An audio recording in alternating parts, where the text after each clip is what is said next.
ભાવથી પ્રસન્ન થતા ભોળિયાનાથ, વૈભવ નહીં માત્ર સાચી શ્રદ્ધા. એક તરફ જ્યાં દેવોને સુગંધિત ફૂલ અને વૈભવી ભોગ અર્પણ કરાય છે, પણ મહાદેવને તો પ્રિય છે જંગલમાં સહજ રીતે ઉગતો ધતુરો. ધતુરાને શિવતત્વ સાથે વિશેષ રીતે જોડવામાં આવ્યું છે. આજે પણ ભક્તો શિવલિંગ પર ધતુરો અર્પણ કરી મહાદેવની કૃપા અને શાંતિની કામના કરે છે. પણ શિવજીને ધતુરો કેમ પ્રિય છે અને તેના ઉપાય આપણને કેવી રીતે લાભકારી છે, આવું જાણીએ એસ્ટ્રોલોજર મોનાલી સોની પાસેથી.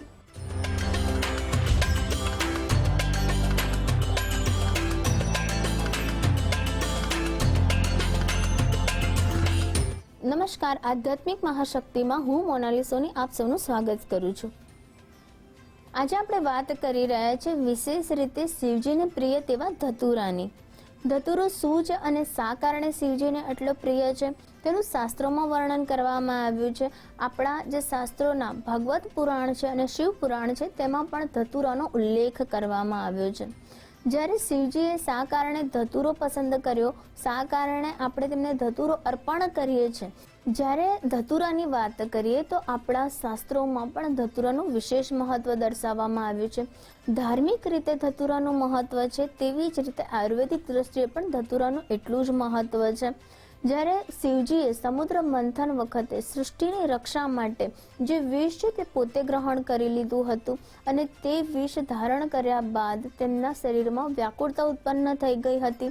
તે વ્યાકુળતા અને વિષ જે છે તેના ઝેરને દૂર કરવા માટે આપણા અશ્વિન કુમારોએ તેમને ધતુરો, બિલીપત્ર અને ભાંગ અર્પણ કર્યા હતા. ધતુરો જે છે તેના ઔષધીય ગુણો પણ રહેલા છે. તે થોડો કડવાશ ભરેલો હોય છે અને તમારી ચામડી માટે, તમારી સ્કિન માટે તેને ખૂબ જ સારો માનવામાં આવે છે, પરંતુ યોગ્ય ચિકિત્સકની સલાહ અનુસાર જ તેને ગ્રહણ કરવું જરૂરી કહેવામાં આવે છે. શિવજી જે છે તે શિવજીએ ધતુરો, ભાંગ, બિલીપત્ર, ભસ્મ, નાગ જે છે, ડાકલાઓ છે વગેરે જેવી દ્રવ્યો તેમણે ધારણ કર્યા છે, તેમને ગ્રહણ કર્યા છે. જેને સૃષ્ટિમાં કોઈ પણ વસ્તુ આવકારતી નથી તેવી દરેકે દરેક વસ્તુને શિવજીએ પોતાની અંદર સમાવી લીધી છે, પોતે આવકારી લીધી છે.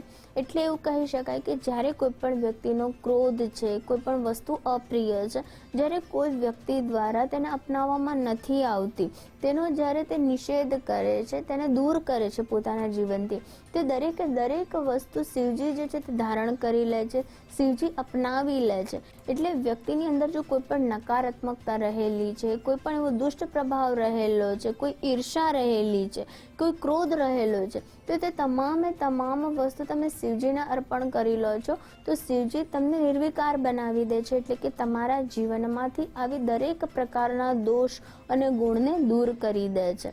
એવું કહેવાય છે કે ધતુરો પણ તે સમાન જ એક પ્રતીક માનવામાં આવે છે કે જ્યારે કોઈ પણ વ્યક્તિ શિવજીને ધતુરો અર્પણ કરે છે એનો મતલબ કે પોતાના આવેશો, પોતાનો ક્રોધ, પોતાના દુર્ગુણ ધતુરા રૂપી ફળ રૂપે તે શિવજીને અર્પણ કરી દે છે અને શિવજી તેના તમામ પ્રકારના તામસિક ગુણોને દૂર કરીને તેની અંદર સાત્વિક ગુણો ભરી દે છે.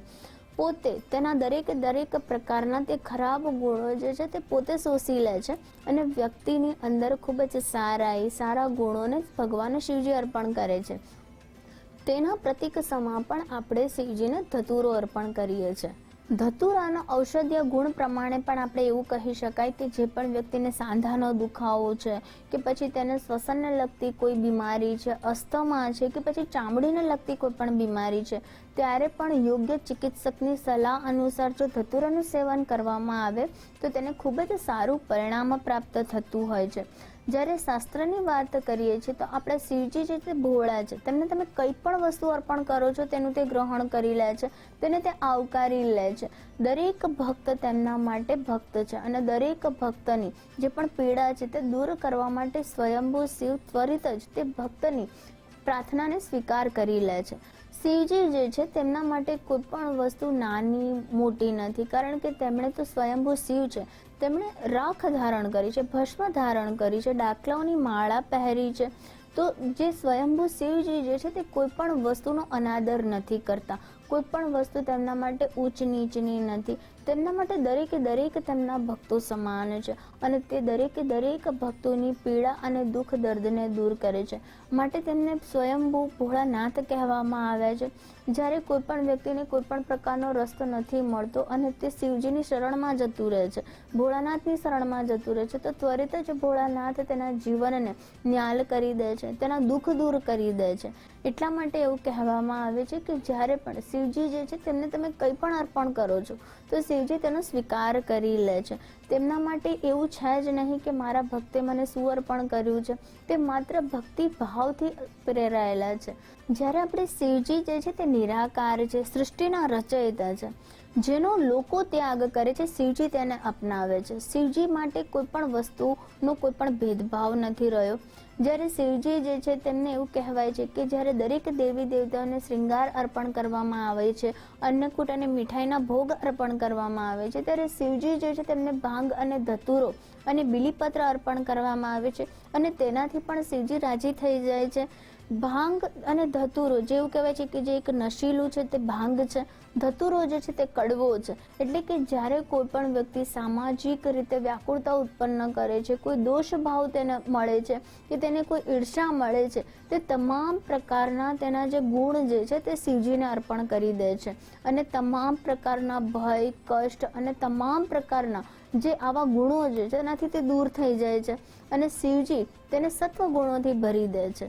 શિવજી દરેકે દરેક ભક્તની કોઈ પણ વસ્તુ એવું કહેવાય છે કે ભક્ત જે પણ પ્રેમથી શિવજીને અર્પણ કરે છે, શિવજી તેને ગ્રહણ કરી લે છે. ભક્ત દ્વારા અર્પણ કરવામાં આવેલી ભક્તિ અને તેના દ્વારા જે પણ શિવજીને ભક્ત અર્પણ કરે છે, શિવજી તેને પ્રેમથી પોતાની અંદર સ્વીકારી લે છે અને ભક્તની જે પણ તકલીફ છે તેને પણ દૂર કરે છે. માટે પણ ધતુરો, ભાંગ અને બીલીપત્રને એવું જ કહેવાય છે કે જે સમાજના કેટલાક એવા ખરાબ ગુણો છે, દ્વેષ છે, ઈર્ષા છે, તેના રૂપી તેને જોવામાં આવે છે અને તે શિવજીને અર્પણ કરવામાં આવે છે. જ્યારે ધતુરો જે છે તેમાં પણ ઝેર જે છે તે વિષ જે છે તે દૂર કરવાની ક્ષમતા રહેલી છે. માટે પણ ધતુરાને ખૂબ જ ઉત્તમ ઔષધિ પણ માનવામાં આવે છે. કાંટાળું અને લીલા રંગનો જે ધતુરાનું જે ફળ હોય છે તે ખૂબ જ નાનાથી લઈને મધ્યમ કદના જોવા મળતા હોય છે. વિશેષ રીતે તમે શિવજીને જ્યારે ધતુરો અર્પણ કરો છો તો શિવજી તમારા જીવનના કષ્ટોને દૂર કરે છે.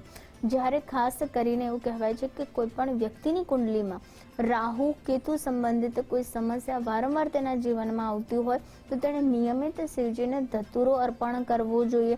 જો આ ઉપાય કરવામાં આવે તો શિવજી તેના તમામ પ્રકારના અશુભ ગ્રહોથી થનારી તમામ પ્રકારની તકલીફો તેની દૂર કરે છે અને વિશેષ રીતે તેમના આશીર્વાદ પણ પ્રાપ્ત કરાવે છે. તો ધતુરો છે, બીલીપત્ર છે, ભાંગ છે વગેરે જેવી તમારા જીવનની પણ જે પણ એવી ખરાબ આદતો છે, તમારી વ્યાકુળતા છે, તમારો દ્વેષ છે, ઈર્ષા છે, તે પણ તમે શિવજીને સમર્પિત કરીને સત્વ ગુણોને પ્રાપ્ત કરો.